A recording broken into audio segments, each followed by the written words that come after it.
Welcome to Samba Samba. Enjoy the video. For a quick Sisi Yemmie style fried rice, gather 3 cups of cooked rice chilled for at least 2 hours, 2 large eggs, 1 cup mixed vegetables, 1 small onion, 3 cloves garlic, 2 tablespoons oil, and 2 tablespoons soy sauce. Use 1 teaspoon sesame oil if available for aroma.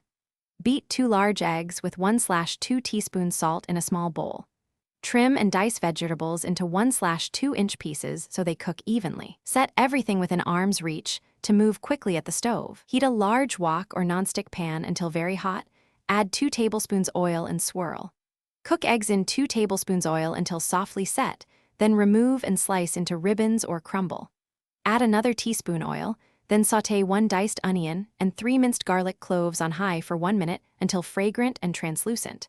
Toss in chopped vegetables and cook 2 to 3 minutes. Add chilled rice in loose clumps, pressing and tossing to separate grains for 30 seconds before stirring. Once rice is hot and slightly toasted, stir in 2 tablespoons soy sauce and 1 teaspoon sesame oil, spreading sauce evenly so color and flavor coat each grain. Return eggs to the pan and fold through the rice, cooking together for 1 to 2 minutes so eggs warm without overcooking. Taste and adjust with 1/4 teaspoons salt or a dash of pepper if needed. Finish by folding in 2 tablespoons chopped scallions and a squeeze of lime if desired. Serve hot, portioning about 1 cup per person for a simple meal. Thanks for watching. Consider subscribing if we helped you.